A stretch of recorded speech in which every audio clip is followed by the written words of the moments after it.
श्री सद्गुरु महाराज की जय। एकं नित्यं निराकारं निर्गुणं व्यापकं विभुं शाश्वतं परमानन्दं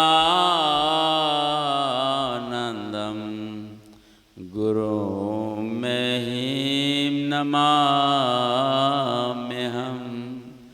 नमः महर्षि देवाय नमस्ते ब्रह्मरूपिणे नमस्ते सच्चिदानन्दं गुरुं महिं नमोस्तुते। ज्ञान विज्ञान रूपाय भक्तानां भयहारिणे नतोऽहं सद्गुरुं महिं निखिल स्वामिने नमः। चिन्मयी देहि चिदध्वनि विज्ञान सुधावर्षकं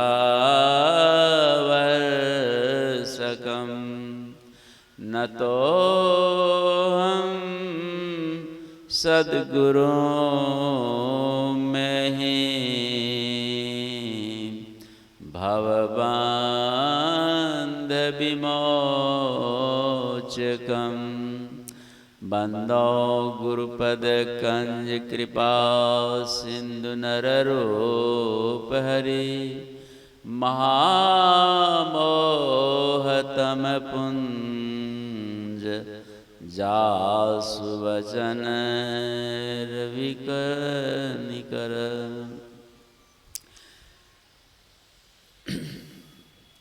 अव्यक्त रूप में प्रातः स्मरणीय अनंत श्री विभूषित ब्रह्मलीन परमाराध्य श्री सद्गुरु महाराज, उनके ही पावन हृदय सम्राट महर्षि संत साई स्वामी जी महाराज के चरणों में सत सत नमन।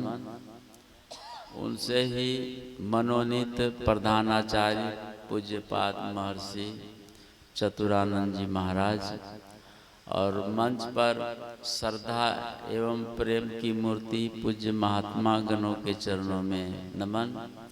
यत्र तत्र से आए हुए श्रद्धा विश्वास को धारण करने वाले सज्जन वृंद और स्नेहवती माताओं एवं भक्तिमती बहनों, अभी बहुत देर से सत्संग योग प्रथम भाग, द्वितीय भाग, तृतीय और चतुर्थ भाग की विवेचन सुन रहे थे। तत्पश्चात मेरे सामने में मैक आया है और संत मत में योग की चर्चा बहुत होती है, लेकिन हम जहाँ कहीं जाते हैं योग नहीं, भोग की बातें खूब होती है। समझ गए? अब योग की चर्चा होती है, आप योग करने के लिए आते हैं, लेकिन यहाँ इतना न भजन होता है, इतना न बाजा बजता है। आप कै टाइम ध्यान करते हैं, कै टाइम योग होता है यहाँ पर? बोलिए। उसी का नाम हमने भोग कहा। आए टाइम पर सत्संग खत्म हुआ, टाइम पर भोजन करिए और टाइम पर ध्यान में बैठिए, तब न कुछ यहाँ पर क्या हुआ, सिखाने के लिए ये शिविर लगता है। अन्य अन्य संप्रदाय में हम कई जगह हम गए हैं, जो टाइम पर वो लोग सत्संग खत्म करने के बाद खाना पीना खाया और फिर ध्यान शिविर में, मतलब शिविर नहीं, पंडाल में ही लोग टाइम पर ध्यान करने के लिए बैठते हैं। फिर महात्मा लोग टाइम पर आते हैं प्रवचन करने के लिए, वो भी अपना प्रवचन के बाद अपने रूम में वो भी ध्यान करते हैं। लेकिन आप लोग तो गपे सब मारने में रहते हैं। इसी गप सब का नाम है भोग, है ना। लगता है कि कहीं आए हैं विवाह में, है ना। बिहार में लोग हिलते मिलते न है ना, बहुत सब गप सब मारते रहते हैं। वही तो वृत्ति हम आए शांत करने, और हमारी वृत्तियां हो गई चंचल, है ना। तो चंचल में योग नहीं होता है, योग जो है ना शांत में होता है। तो योग का मतलब होता है पतंजलि योग दर्शन। पतंजलि ने मनुष्यों के लिए 3 चीज दिए हैं। सबसे पहले व्याकरण दिया है कि शुद्ध शुद्ध बोलिए, शुद्ध शुद्ध लिखिए, शुद्ध शुद्ध पढ़िए। ये व्याकरण महाभाष्य उन्होंने लिखा। दूसरे में हम लोग इस संसार में रहना है तो बहुत से रोग व्याधियां आती हैं, तो पतंजलि ने चरक संहिता उन्होंने लिखा। चरक में केवल दवाइयों की बातें लिखी गई हैं। हम कैसे क्या करें, बुखार लग गया, जुकाम हो गया, बहुत से उसमें दवाइयां हैं, सर्जरी का है, हर तरह का उसमें दवाइयां हैं, लेकिन सरकार सिखाती नहीं है। और ये हमारे ख्याल से सरकार को जो है ना एक ये भी फार्मूला विषय रखना चाहिए, कम से कम मैट्रिक तक रखेंगे तो ये जो लोग गरीब गुरबा है और सब मिडिल क्लास के लोग हैं, और डॉक्टर के पास जाने का काम नहीं रहेगा, वो खुद ही अपना दवाई अध्ययन कर ले। चाइना में, जापान में ये सब सिखाया जाता है, लेकिन हमारे भारत सरकार नहीं सिखाते हैं। और ये जो भी कुछ कमाते हैं डॉक्टर को दे आते हैं, समझ गए। तो ये मेरे ख्याल से मैट्रिक तक इसको ना सिलेबस में रखना चाहिए। तो आप देखिए ये चरक संहिता उन्होंने दिया स्वस्थ रहने के लिए। स्वस्थ रहेंगे तभी ना संसार का काम बाल बच्चा संभाल होगा। तीसरे में उन्होंने दिया योग, योग दर्शन। योग दर्शन किस लिए दिया कि योग करके मोक्ष को प्राप्त करो। और बाकी कोई किताब उन्होंने नहीं लिखी, 3 ही किताब लिखी, तीनों का मैंने अध्ययन उसका किया, समझ गए। तो योग दर्शन, यहाँ योग की बात हो रही है। और योग किस लिए है कि भोग से हम मुक्त हो जाएं। सबसे पतंजलि योग दर्शन में पहला सूत्र है अथ योगानुशासनम। योगानुशासनम, जो अपने आप को अनुशासन में रखता है वही व्यक्ति योग करके मोक्ष को प्राप्त कर सकता है। जो अपने आप को अनुशासन में नहीं रख सकता है, वो चाहे कितनी भी ऊंची बातें सुन ले और ऊंची बातें कर ले, हम हो या कोई हो, मोक्ष को वो प्राप्त नहीं कर सकता है। इसीलिए और ये अनुशासन एक दिन के लिए नहीं, यावत जीवन पर्यंतम, जब तक यह शरीर है तब तक अपने आप को अनुशासन में रखें। व्यवहार हमारा अनुशासन में होना चाहिए, खान पान हमारा अनुशासन में होना चाहिए, उठना बैठना चलना फिरना अनुशासन में होना चाहिए। योग भी हम अनुशासन में टाइम पर। यदि आप गप करते हैं तो मन को गप करने में बड़ा अच्छा लगता है, और मन को अच्छा लगता है तो समय जो है ना भूल जाता है आदमी, है ना। 5 मिनट के चलते वहाँ 1 घंटा लग गया, तो अनुशासन तो नहीं हुआ ये, और मन और बहकने लगता है। अब बहकते बहकते आपका ध्यान का समय छूट गया, आपका जो स्वाध्याय का समय छूट गया, आपका जो निजी काम करने का समय था वो भी छूट गया। इसीलिए योगी वही बन सकता है, योगिनी वही बन सकती है जो अपने आप को शासन में रखते। जैसे विद्यार्थी किसी टीचर के शासन में रहता है, अनुशासन में रह करके विद्यार्थी विद्याध्ययन करता है, और एक दिन धीरे धीरे वो बहुत बड़े विद्वान हो जाता है। वैसे ही हम आप सत्संगी, है ना, मोक्ष पाना चाहते हैं, मोक्ष की लालसा है कि हम दुख रूप संसार से, बंधन से हम छूट जाएं, तो उसके लिए हमें अनुशासन में रखना है। जैसे छठ पूजा हमारे सत्संगी सब करते हैं, बड़ा अनुशासन में करेंगे, 3 दिन तक भूखे प्यासे। कोई बोलेंगे तो सुनते, हमने तो देखा नहीं कि कि कोई बोलेंगे तो खाना बंद, मैंने खाना नहीं खाएंगे, वो 24 घंटा उपवास, ऐसा होता है।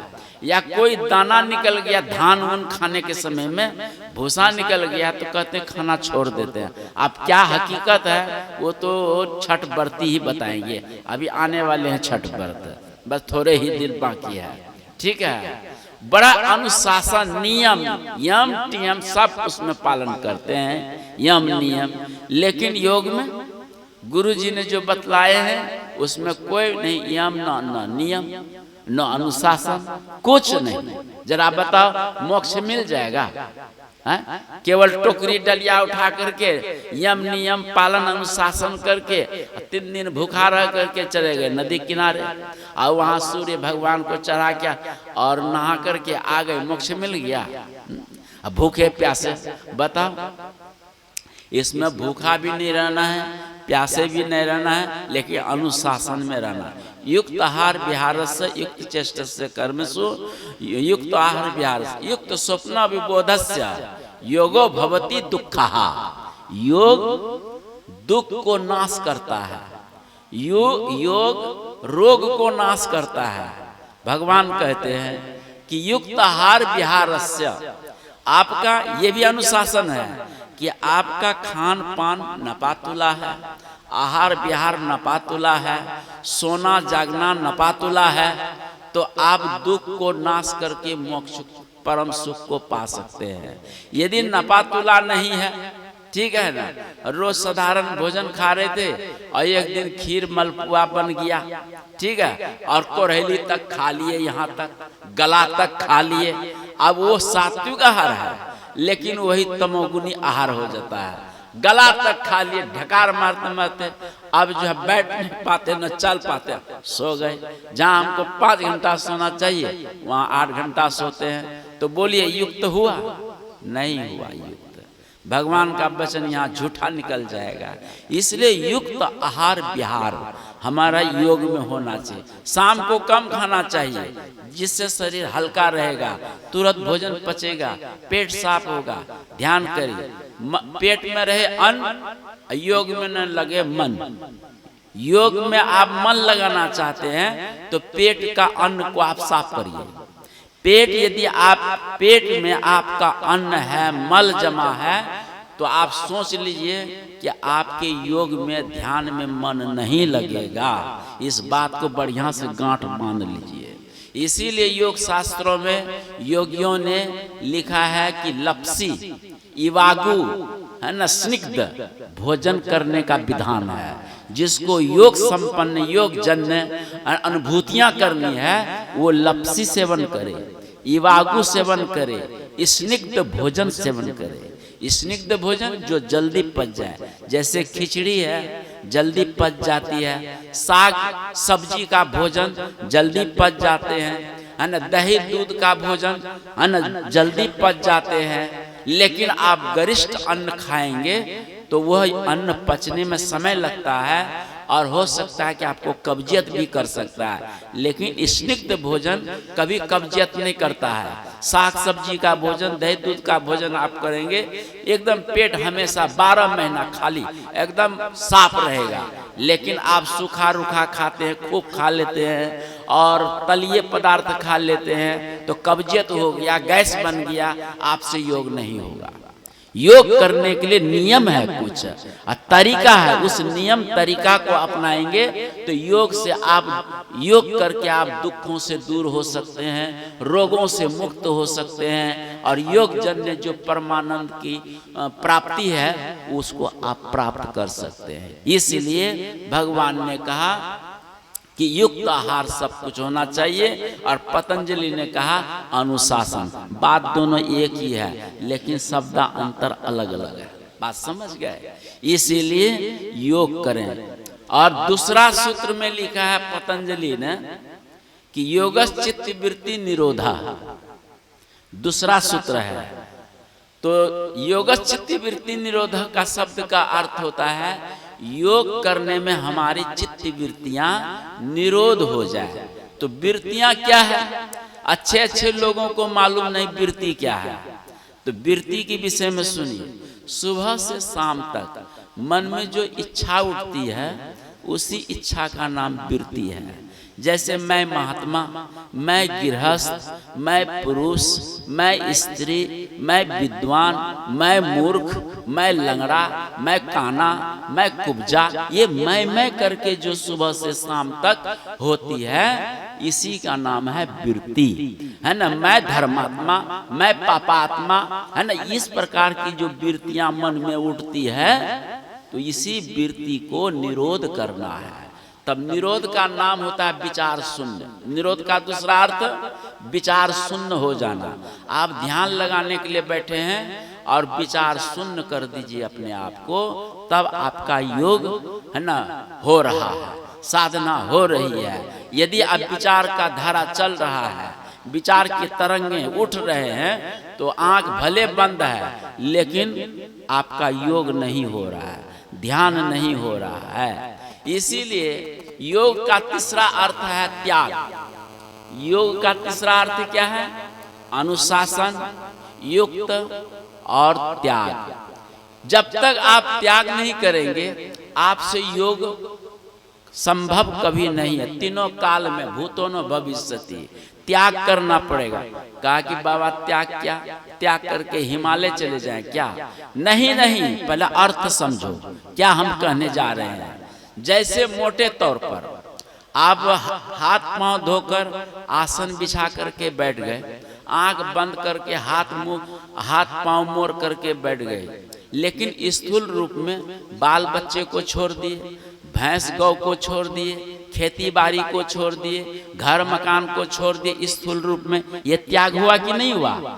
अच्छा, जब छोड़ दिए तो सूक्ष्म रूप में आप मन से पकड़ के बैठ गए। अब आंख बंद है और सोच रहे हैं कि खेत में बौ करना है, सत्संग में आए हैं, धान पक गया है, धान काटना है ना। ये सब जो वृत्ति चल रही है ना, बस ये इसका भी त्याग करना है। स्थूल रूप से हमने त्याग किया, लेकिन सूक्ष्म रूप से हम लेकर के बैठ गए हैं। आपसे नहीं योग होगा। घंटों आप बैठ में जाइए, बैठने का अभ्यास आपने खूब कर लिया, लेकिन बैठे बैठे लोग सो भी लेते हैं।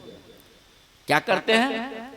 निद्रा भी मार लेते, कई पहर का निद्रा वो मार लेते हैं। तो बोले वो योग हो गया, वो ध्यान हो गया? नहीं हो गया, वो ध्यान नहीं हुआ। ध्यान का मतलब होता है त्याग, योग का मतलब होता है त्याग। योग का अर्थ होता है जोगना, अपने आप को जोगो। किससे जोगो? निद्रा से जोगो, वृत्तियों से जोगो, काम क्रोध आदि विकारों से जोगो। और इधर उधर जो चित्र देखे हो, उसका मन में संस्कार पड़ गया, उसकी वो वृत्ति चल रही है, उससे रोको, उससे जोगो।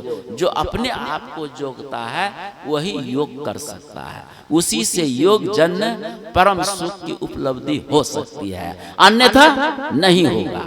बात समझ गए? इसीलिए योग का मैं कई अर्थ बता रहा हूं। तो त्याग, एक चील को मांस का टुकड़ा मिल गया और मांस का टुकड़ा लेके जब वो चील उड़ी तो कौओं ने देख लिया। अब कौवा काव काव किया तो हजारों सैकड़ों कौवे उसके पीछे पड़ गए। जिस डाल में, जिस पेड़ में बैठे, वहीं जाकर के कौवे सब एकदम काव काव करने लगे।